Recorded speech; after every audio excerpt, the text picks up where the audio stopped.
얻게 될 줄로 믿습니다. 사랑하는 성도 여러분, 평안하십니까?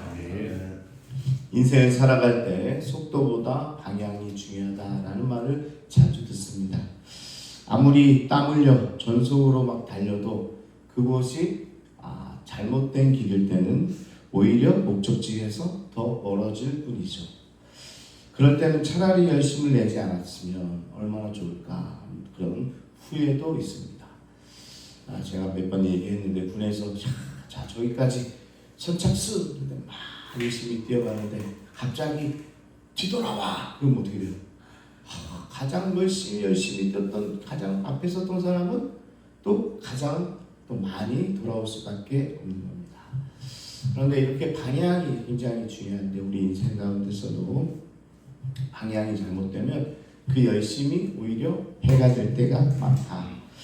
오늘 본문에서 바울이 그 이야기를 하는 겁니다. 2절에서 자기 동족 이스라엘 백성들을 향해 안타까운 탄식을 내는데, 내가 증언하노니 그들이 하나님께 열심히 있으나 올바른 지식을 따르는 것이 아니니라. 열심히 있었는데 올바른 방향이 아니었다는 거죠. 유대인들은 하나님을 향한 뜨거운 열심이 있었습니다. 금식도 하고 안식일도 지키고 구제하고 누구보다 종교적 열심을 내던 사람이에요. 지금도 유대인들은 굉장히 열심히 살아요. 진짜 열심히 살아서 어떻게 보면 피도 눈물도 없다, 그렇게 얘기하는 사람도 있는데, 그런데 그 방향이 잘못되면 그 열심이 오히려 더 큰 해를 일으키고 있다는 겁니다. 그런데 오늘도 이 유대인들의 방향이 틀렸다는 거예요. 하나님이 거저 주시는 은혜의 의를 거부하고 율법을 지키는 자기 의를 앞세우면서 고집을 부리고 있는 겁니다. 아무리 열심히 달려도 결국 구원이라는 목적지에서는 오히려 더 멀어질 수밖에 없다라는 사실이죠. 여러분, 내비게이션을 타고 가는데 차를 타고 가는데 내비게이션의 안내를 무시하고 이 길은 내가 더 잘 알아, 그러면서 엉뚱한 길로 전속력으로 내는 겁니다. 열심은 최고인데 방향이 완전히 반대인 거죠. 그러면요 오히려 더 헤매게 되는 겁니다. 근데 이게 그들만 그런 게 아니라 우리도 마찬가지입니다. 우리도 지금 새벽 기도도 나오고 또 열심히 신앙생활을 하는데, 그게 자기를 위해서 하는 방향이 잘못되면 그 열심이 오히려 더 해가 될 수 있다는 거죠. 여러분 어떠십니까? 마음에 평안이 있으십니까? 평안이 없다면 나의 열심이 혹시 잘못되진 않았는가 한번 돌이켜볼 필요가 있다는 겁니다.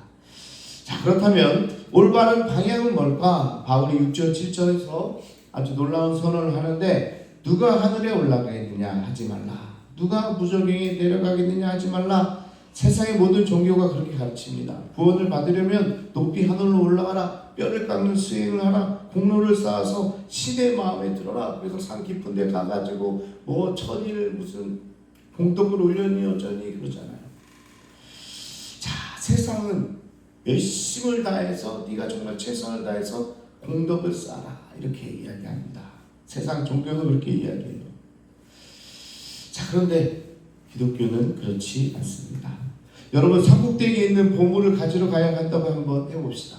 산꼭대기에 보물이 있어요. 가지러 가야 되는데 맨손으로 기어 올라간다고 합시다.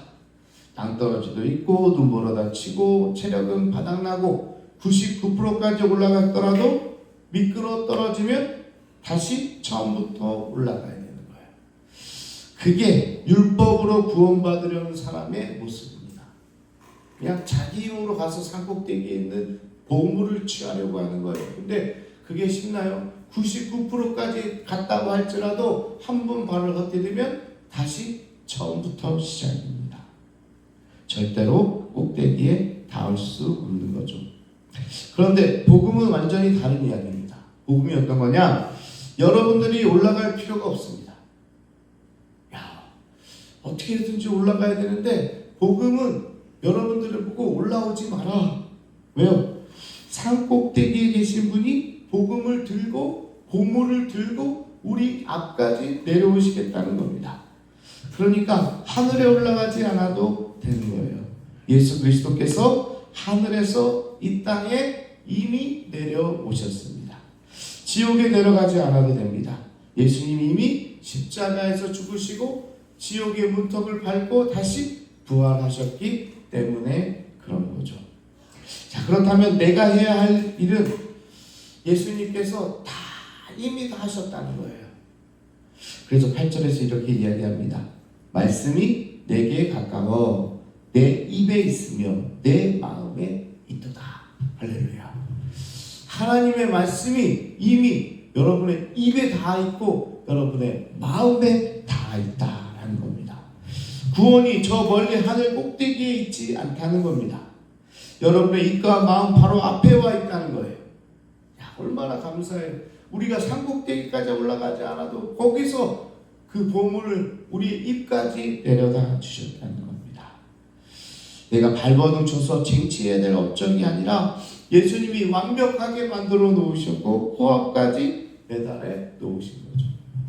제가 어떨 때요, 택배를 시키는데 시간이 모자란 거예요. 근데 이제 어떻게 해요? 그러니까 택배 회사까지 물건을 가져올 때가 있어요. 그래서 좀 시간도 없는데 차를 타고 가서 택배 회사까지 어딘지 진짜 좁게 돼 있더라고요. 그래서 가가지고 물건을 또 그 많이 쌓여 있는 것 중에서 찾아가지고 이걸 제가 오늘 꼭 필요합니다. 이런 적이 있어요. 근데요, 택배는요 사실은 그런 게 아닙니다. 뭐예요? 아침에 눈을 떠서 새벽 기도에 딱 나가려고 현관에 문을 열어놓으면 뭐예요? 문 앞에까지 그냥 딱 갖다 놓은 거예요. 택배예요. 그게 서비스예요. 그런데 택배를 시켜놓고 매번 우리 집까지는 오지 마세요. 오지 마세요. 제가 가지러 갈게요. 그러는 사람이 세상에 어디 있어요. 그렇죠? 마치 구원도 그런 거예요. 여러분, 구원이요 이미 예수님께서 여러분 집 앞에 그냥 딱 갖다 놨어요. 할렐루야. 그걸 믿으시기 바랍니다. 마음의 문만 활짝 열어놓으면요 그냥 쟁취할 수 있는 거예요. 오늘 바울이 얘기해도 내 눈앞에 있다, 네 마음 앞에 있다, 내 입 앞에 있다. 그냥 받기만 해라. 그걸 가지려고 택배회사 찾아다니지 않아도 되는 거예요. 이게 바로 구원의 역사라는 겁니다. 그러면서 9절 10절에 유명한 말씀이 나옵니다. 내가 만일 내 입으로 예수를 주로 시인하며 또 하나님께서 그를 죽은 자 가운데 살리신 것을 내 마음에 믿으면 구원을 받으리라. 다른 행위가 아니라 열심이 아니라 네가 마음으로 또 입으로 이렇게 믿고 시인하면 구원을 이루게 되는 겁니다. 이 둘은 따로 노는 게 아니라 동전의 양면처럼 마음의 중심에 일어난 진짜 믿음이 반드시 입술로 고백되어질 때라는 겁니다. 자, 여기서 우리는 입으로 시인한다라는 게 뭘까 고민해 봐야 되는데요. 자, 입으로 나 예수를 믿겠어. 이게 그냥 립 서비스가 아닙니다. 1세기에 로마 제국에서 큐리오스 주님을 내가 주로 고백한다는 것은 대단한 믿음이 아니고는 할 수 없는 일이었어요. 당시 로마 황제에게만 할 수 있는 호칭이 큐리오스, 주였어요. 그런데 로마 황제가 아니라 예수가 주는 그리스도시요 살아계신 하나님의 아들이라 이 베드로의 고백이 귀하다고 하잖아요. 왜냐? 황제에게만 할 수 있는 그 존칭을 예수님께 했기 때문에 그런 겁니다. 그래서 그 시대에 야 네가 그 말만 철회하면 살려줄게 그렇게 했다는 거예요. 근데 그 많은 우리 기독교인들이 아닙니다. 오직 예수만 나의 주님이십니다. 나의 황제이십니다. 이렇게 고백을 하니까 그들을 화형시키는 그런 일도 벌어지게 되는 거죠. 그래서 그런 시대에서는 예수님이 나의 주님이시다 이렇게 입 밖으로 내는 것이 바로 목숨을 건 순교였다. 그게 바로 마음으로 믿는 것이다 라고 이야기하는 겁니다. 그런데 지금 문제는 뭐냐? 지금은 입과 마음이 따로 놀고 있기 때문에 그게 문제입니다. 왜 기독교가 그때는 오히려 핍박 가운데 더 성장하고 부흥하는데 지금은 다 풀어졌는데 왜 성장하지 않을까 제가 고민하는데 바로 이 문제예요. 그때는 입으로 시인하는 게 마음의 중심이었는데 이게 열어놓으다 보니까 기독교가 이 세상에 가장 큰 종교가 되다 보니까 입으로 시인하는 사람들 가운데 마음으로 인정하지 않는 사람들이 너무나 많다는 거예요. 앞에서는 장로님이라, 앞에서는 안수 집사님이라, 야 이렇게 할렐루야 막 그러는데 세상에 나가서는 다르게 사는 거예요. 왜? 마음의 중심에 그리스도가 안 계시기 때문에. 마음의 중심에 돈이 있기 때문에, 마음의 중심에 다른 세상 성공이 있기 때문에, 다른 마음으로 닦여 있기 때문에, 교회에서는 입술로 주님을 찬양하지만 세상에 나가서는 할렐루야가 아니라 놀렐루야라고 이야기하는 거예요. 그게 가장 큰 문제가 되는 거죠. 그런데 오늘은 뭐라고 이야기하고 있어요? 내 입으로 시인하고 그리고 내 마음으로 믿으면 이게 함께 가는 겁니다. 동전의 앞뒤처럼 함께 가면 결국은 구원을 이루게 된다라는 거죠. 자, 마지막으로 이 위대한 구원의 초청은 누구에게나 열려있다라고 설명하고 있습니다. 13절에 누구든지 주의 이름을 부르는 자는 구원을 받으리라. 누구든지.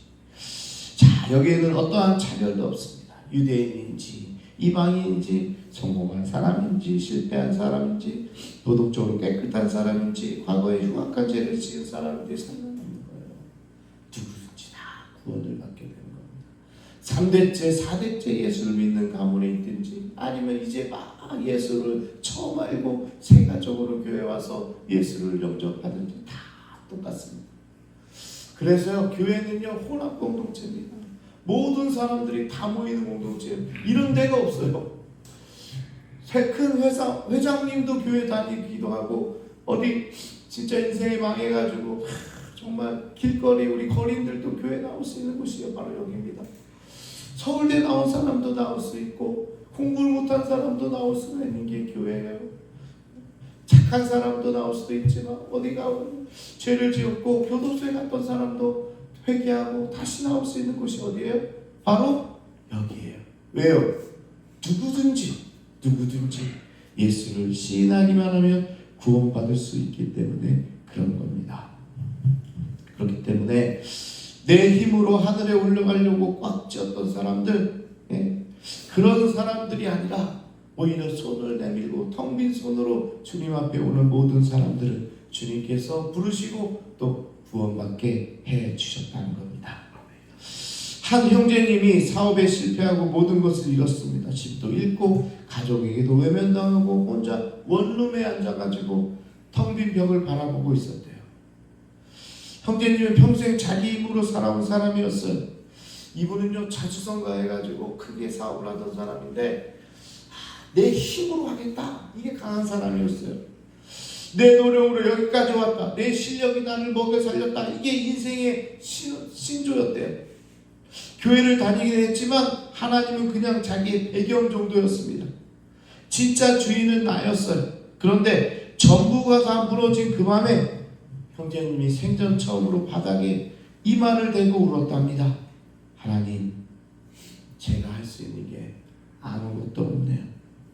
하늘로 올라갈 힘도 없고 다시 일어날 힘도 없습니다. 그냥 주님이 내 인생의 주인이시고 내 인생을 가져가세요. 이렇게 고백해요. 정말 열심히, 아까 그 산꼭대기에 보물을 찾으러 가는 사람처럼 99%까지 산 꼭대기에 그렇게 올랐는데 한 번 헛디뎌가지고 다시 내려오다 보니까 도저히 다시 올라갈 힘이 없는 거예요. 근데 내 신조가 뭐예요? 내가 최선을 다해야겠다, 그래야 성공할 수 있다, 누가 나를 도와줄 수 있는 게 아니다, 그렇게 달려온 사람인데 이제 그렇게 내려오다 보니까 더 이상 올라갈 힘이 없는 거죠. 그러니까 주님이 내 인생의 주인이니까 내 삶을 가져가세요. 뭔가 가지고 있을 때는 그 입에서는 내가 이런 말만 나왔는데 아무것도 남지 않았을 때 비로소 다 모든 걸 내려놓고 주님을 주인이라고 고백하게 되는 겁니다. 주님이라는 말이 내 인생의 처음으로 진짜가 된 순간입니다. 구원은 다 가지고 있을 때 오는 게 아니라 다 잃다 보니까 오게 되는 거군요. 이분의 고백이었습니다. 손이 꽉 차 있을 때는 선물을 받을 수 없는데 텅 비어 있으니까 오히려 은혜의 선물이 내 손에 쥐어지게 된다. 우리 지난주 금요일날 살펴본 말씀이잖아요. 그죠? 이 형제가 그 빈손을 경험하게 되었다는 겁니다. 여러분, 구원은 저 멀리 하늘 꼭대기에 있지 않고 내가 기어서 올라가 쟁취하는 것도 아니라는 겁니다. 구원은 뭐예요? 하늘에서 예수님께서 가지고 내려오시고 십자가에서 죽으시고 부활하셔서 구원을 완성하시고 내 입 앞에, 내 마음 앞에 가져다 놓으신 것이라는 사실을 기억하시기 바랍니다. 그리고 나 같은 놈이 구원받을 수 있을까? 예, 누구든지 하나님께서 차별 없이 다 우리를 구원해 주셨다는 겁니다. 자, 그러니까 주님이 차별하지 않는데 왜 여러분들이 차별합니까? 왜 목사가 차별합니까? 아니에요. 다 받아들여야죠. 목사님 저 사람은 원래부터 들락날락 산 사람입니다. 이 사람은 더 이상 받지 맙시다 우리 교회에서. 아니에요. 예. 하나님께서 다 받으신다는데 저 사람은요 오면 우리 교회에 문제가 생겨요. 맨날. 아니에요. 그것도 하나님께서 받으신다는데 누가 받겠어요? 하나님이 차별하지 않고 그럼에도 불구하고 회개하고 돌아오겠다고 하면 받을 수 있는 게 공동체예요. 근데 우리 공동체 안에서요 요즘에 이러니 저 사람은 안 됩니다. 나갔으니까 잘 됐네요. 예? 그게 아닙니다. 그게 아니에요. 차별 없이 하나님께서 갖다 주시는 거를 그냥 받는 게 구원이라는 거예요. 그러니까 우리가 오해하지 마세요. 나는 새벽기도 열심히 나오고 나는 헌금생활 잘하고 나는 주일성수 잘했으니까 나는 우리도 구원받을 만한 자격이 있다? 아닙니다. 우리는 그럴 자격이 전혀 없는 사람입니다. 들락날락 했던 그 사람이나 열심히 나왔던 나랑 다를 바가 없는 거예요. 다 하나님의 은혜로 내 입 앞에 갖다 주신 구원의 은혜로 우리는 구원받는 자라는 사실을 여러분 기억하시기 바랍니다. 이제 현관 앞에 놓은 이 선물을 문을 열고 받기만 하면 되는 거예요. 자격이 필요한 게 아니라 빈손이면 충분하다. 내 행위와 종교적 열심을 의지하는 교만을 내려놓으시고 구원은 이미 예수님께서 완성하셔서 우리의 마음과 입술에 가져놨다는 사실을 기억하고 오직 예수 그리스도만이 나의 참된 왕이고 나의 구원자시라고 고백하는 여러분 모두가 되기를 축복합니다. 누구든지 주의 이름을 부르는 자는 구원을 받으리라. 오늘 주님의 이름을 부름으로 말미암아 구원받는 여러분 모두가 되기를 축복합니다. 이 시간 우리 주여 한번 부르시고 주님의 이름을 부르시고 구원받는 반열에 오르시는 여러분 되기를 축복합니다. 주여